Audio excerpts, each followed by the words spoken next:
Hello everyone, welcome to my channel. In today's video, I'm going to talk about the documents that are necessary for the application to Stipendium Hungaricum.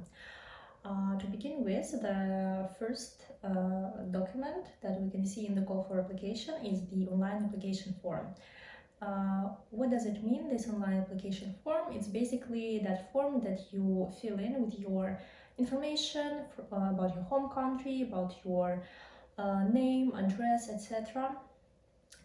Also, you have to upload a picture, and you have to there you will have to choose the program and the universities that you want to apply for.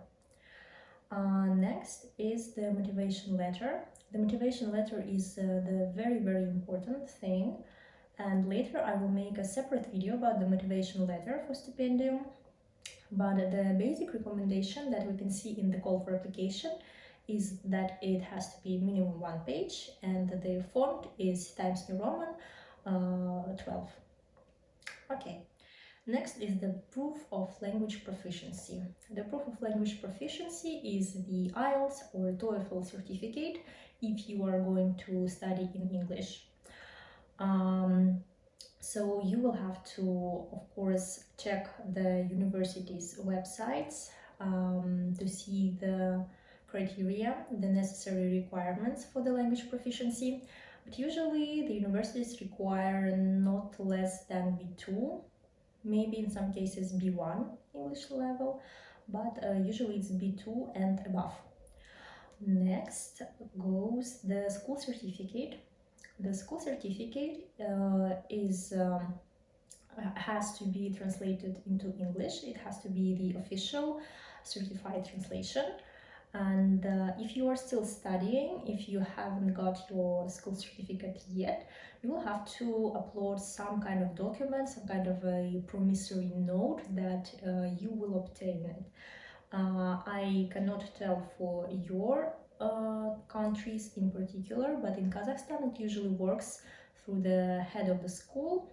The head of the school has to put his signature on that promissory note that this is our student, studies in this school, in this grade, and in this amount of time. For example, in June, he or she will obtain the school certificate.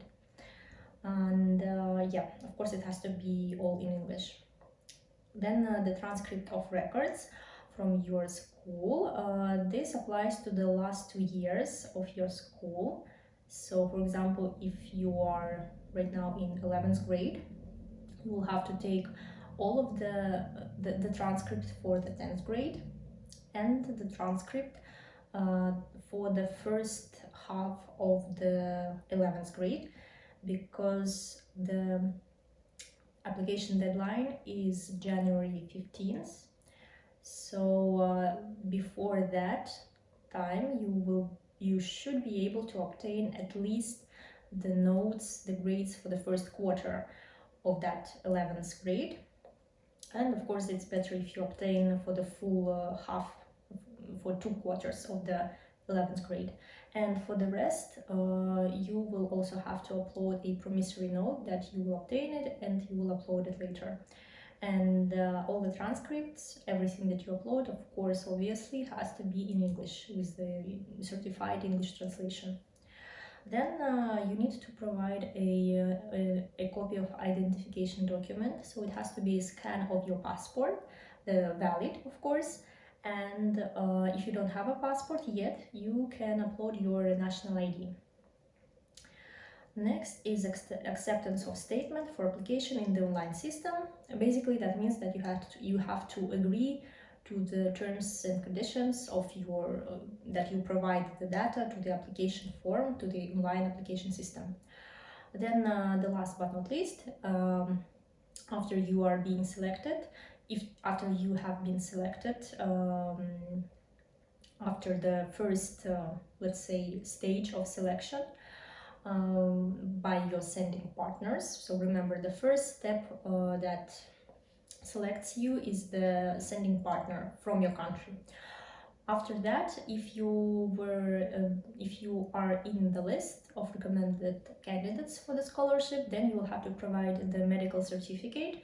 It has they have this form that you can use as a template, or you can just fill it in and send it. It usually includes the tests for HIV, for hepatitis, the chest scan, X-ray, the COVID vaccinations, the other diseases, vaccinations for other diseases. And all that you have to do is you have to make those tests, fill in the dates, fill in the results, and go to your general practitioner in your country and get a signature and a stamp, and then you will be ready to upload it. So the medical certificate is to be uploaded until 15th of April, and only if you were selected already by your sending partner. So this is it for the documents. In the next video, I will continue covering the Stipendium Hungaricum scholarship topics. Bye-bye.